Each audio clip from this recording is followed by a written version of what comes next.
Hello student, class 8th का हम part number 2 science का चैप्टर नंबर 1 का पढ़ेंगे। ठीक है, जो पहले वीडियो जो आप लोगों ने पार्ट नंबर नहीं देखी है तो जाके आप प्ले लिस्ट में चेक कर लीजिए और देख लीजिए, तभी बेहतर समझ में आएगा। ठीक है, कह रहा मिट्टी तैयार करना क्या होता है। मिट्टी को तैयार करना कहते किसको है? मिट्टी की जुताई करना ही मिट्टी तैयार करना कहलाता है। यानी जो मिट्टी है ना उसकी जुताई करते हैं तो उसको क्या कहते हैं? मिट्टी तैयार करना। अब आपको कन्फ्यूजन होगी भाई जुताई क्या होती है, मिट्टी तैयार करना तो समझ में आ गया कि खेत को यानी मिट्टी को जब जोतते हैं तो उसी को क्या कहते हैं? मिट्टी तैयार करना। लेकिन अब जुताई क्या होती है तो उसको भी मैंने लिख दिया है। मिट्टी को उल्टने पलटने एवं पोला करने की विधि को क्या कहते हैं? जुताई करते हैं। देखिए, उल्टने पलटने और पोला का मतलब क्या होता है? पोला का मतलब होता है छोटे छोटे एकदम मिक्स कर देना, छोटे छोटे बारीक बारीक कण कर देना। ठीक है, उसको पोला कहते हैं। उल्टने पलटना आपको समझ ही आ गया होगा, नीचे का ऊपर करना, ऊपर का नीचे करना। मिट्टी तैयार करना क्यों जरूरी है? क्या मिट्टी तैयार करना सच में बहुत जरूरी है? बिना मिट्टी तैयार किए फसल नहीं उगा सकते? तो बिल्कुल नहीं उगा सकते। समझिएगा, मिट्टी के कुछ सेंटीमीटर अंदर तक ही मिट्टी पौधों की वृद्धि के लिए आवश्यक होती है, सहायक होती है। इसलिए मिट्टी को तैयार करना जरूरी है कि पोषक तत्व ऊपर आ जाएं और पौधे आसानी से हर प्रकार से वृद्धि कर देंगे। कह रहा जो मिट्टी होती है, मिट्टी में आप देखेंगे कि कई लेयर होती है, 4 लेयर होती है। ठीक है, तो जो मिट्टी होती है ना उसको कुछ सेंटीमीटर यानी थोड़ा, यानी ज़्यादा अंदर नहीं, थोड़ा सा अंदर तक ही ना पौधों को पोषक तत्व मिल पाता है। थोड़े से अंदर से पौधों को क्या मिलता है? पोषक तत्व मिल पाता है। अगर उसे हम नीचे ऊपर नहीं करेंगे तो पौधे जो होते हैं उनको पोषक तत्व बराबर मात्रा में नहीं मिल पाएगा, इसलिए पौधे ग्रो नहीं कर पाएंगे, बढ़ नहीं पाएंगे। इसलिए कह रहा है कि मिट्टी को ना तैयार करना बहुत जरूरी होता है। उल्टना पलटना जुताई करना बहुत जरूरी होता है मिट्टी का। अब हम बुआई देखेंगे। बीजों को मिट्टी में धंसाने की प्रक्रिया को बुआई कहते हैं। जैसे आप लोग अगर कभी गांव गए हों तो जब खेत की मिट्टी तैयार हो जाती है तो उसमें बीज डाले जाते हैं। ठीक है, वो बीज को जमीन में क्या किया जाता है? धंसाया जाता है। उसी प्रक्रिया को क्या कहते हैं? बुआई कहते हैं। ठीक है, इतनी बात आ गई समझ में। खाद एवं उर्वरक देना, कह रहा है ना मिट्टी को खाद और उर्वरक देना क्यों जरूरी होता है? मतलब क्या है? मिट्टी में पोषक तत्वों को बनाए रखने के लिए खाद एवं उर्वरक मिलाया जाता है। कह रहा है कि मिट्टी में पोषक तत्व जैसे हमारे लिए विटामिन होते हैं, ठीक है, जो हम विटामिन लेते हैं, उसी तरह पोषक तत्व किसके लिए होते हैं? मिट्टी के लिए भी विटामिन होते हैं। तो खाद और उर्वरक जब उनमें मिलाया जाता है तो उनके वो विटामिन, वो पोषक तत्व पूरे हो जाते हैं। ठीक है, सिंचाई क्या होती है? फसलों को एक निश्चित अंतराल पर पानी देने की प्रक्रिया को सिंचाई कहते हैं। जैसे हमें प्यास लगती है तो हम रोज पानी पीते हैं, हर घंटे में पानी पीते हैं, मिनट मिनट में पानी पीने लग जाते हैं, प्यास लगती है तो। उसी तरह पौधों को ना एक निश्चित समय अंतराल पे, मतलब 1 महीने बाद, 2 महीने बाद, 3 महीने बाद पानी दिया जाता है और इसी को हम क्या कहते हैं? सिंचाई करना। ठीक है, सिंचाई करने की विधि है। देखिए, ये सिंचाई करने की क्या है? विधि है। ये जो विधि है ना, ये विधि को देखिए, छिड़काव तंत्र और ड्रीप तंत्र। क्या है?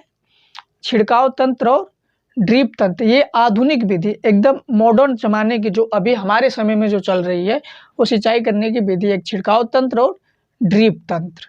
छिड़काव तंत्र में क्या होता है?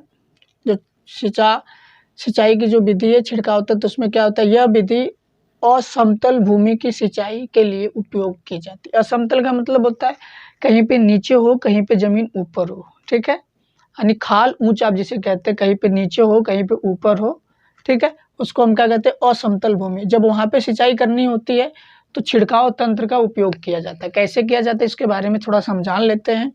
देखिए, इसमें एक पाइप लगी होती है, उस पाइपों से ऐसे ना नोजल निकले होते हैं। जैसे ऐसे पाइपों, इस एक बड़ी सी पाइप होगी पूरे खेत में बिछी हुई और उन पाइपों से कैसे ऊपर की तरफ पाइपें निकली होंगी और उस पाइपों पे एक नोजल लगा होता है जो घूमता रहता है, ऐसे घूमता रहता है। ठीक है, नोजल ऐसे घूमता रहता है। तो जब ऐसे पानी डालते थे, पानी ऊपर जाता है, फिर यहाँ से भी ऊपर जाता है और ये घूमता रहता है। इससे पानी चारों तरफ ऐसे फैल जाता है खेतों में। इससे छिड़काव तंत्र से क्या होती है? सिंचाई हो जाती है। ठीक है,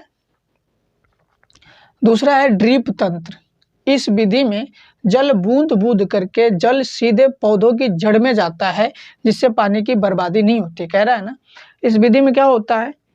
जो जल होता है सीधे डायरेक्ट पौधों की जड़ों में चला जाता है, इससे पानी की बहुत बचत हो जाती है।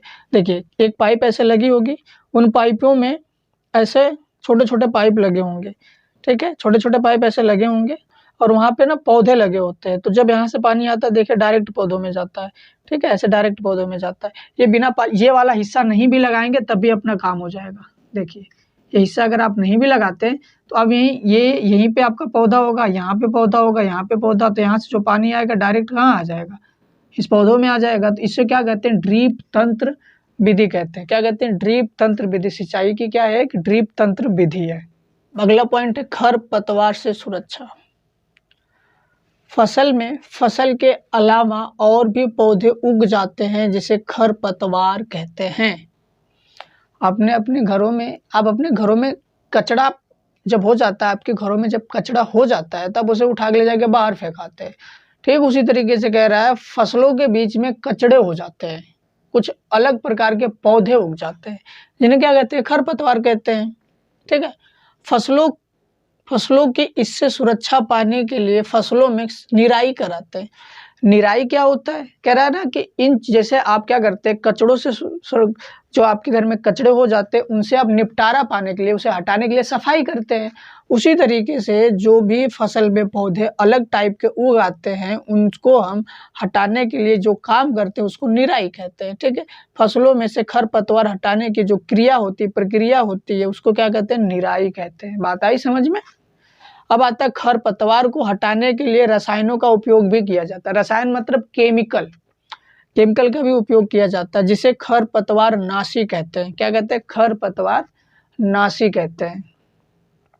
कटाई, फसलों को पकने के बाद खेत से अलग किया जाता है, इस प्रक्रिया को कटाई कहते हैं। दराती मशीन के द्वारा इसे किया जाता है। अब तो अक्सर मशीन लगाई दी जाती है।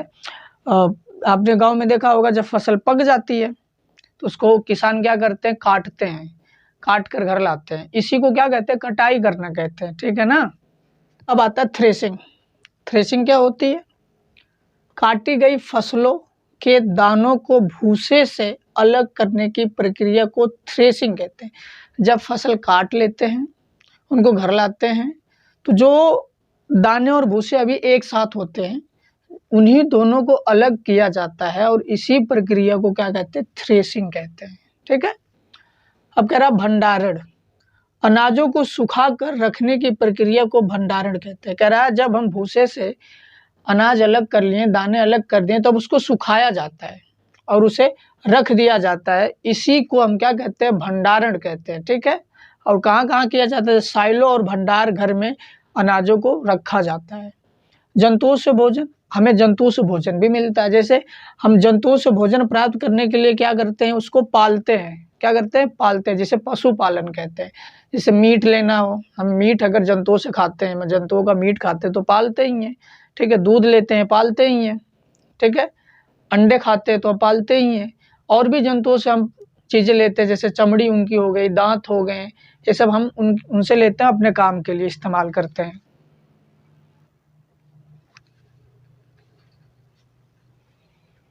ये सब हम लेते हैं अपने काम के लिए, इस्तेमाल के लिए लेते हैं। ठीक है, तो मिलते हैं अगली वीडियो में।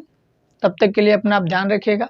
लाइक, सब्सक्राइब, कमेंट, शेयर कर दीजिएगा। बड़ी मेहनत लगती है वीडियो बनाने में, तो एक लाइक और एक सब्सक्राइब तो बनता ही है।